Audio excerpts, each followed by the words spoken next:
Shqipëria bie 11 vende në indeksin global të korrupsionit. Sipas raportit të fundit të organizatës ndërkombëtare Transparency International për vitin 2025, vendi ynë ka shënuar një rënje të dukshme në renditje dhe ka humbur 3 pikë krahasuar me vitin e kaluar.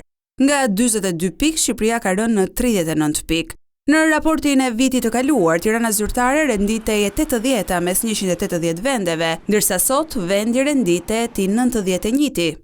Përqendrimi i pushtetit, ndikimi i tepruar në gjyqësor dhe presioni mbi shoqërinë civile nxisin prapambetjen demokratike duke dobësuar kontrollet dhe balancat dhe duke zvogëluar mbikëqyrjen publike.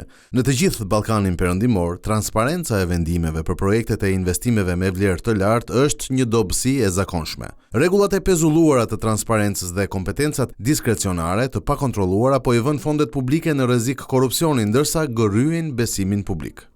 Në raport është përmendur edhe ishulli i Sazanit. Mungesa e procedurave konkurruese ka çuar në shfrytëzim të pakontrolluar të burimeve natyrore në Bosnjë dhe Hercegovinë, rrezik të degradimit mjedisor në rastin e ishullit të Sazanit në Shqipëri dhe i ka lejuar qeverisë së Serbisë të nënshkruajë marrëveshje sekrete me një investitor të huaj dhe të anulojë në mënyrë të paligjshme mbrojtjen e monumenteve kulturore për ta zëvendësuar atë me një hotel luksoz. Kosova, sipas të njëjtit raport, është vlerësuar me 43 pikë për vitin 2025, duke u renditur në vendin e 76.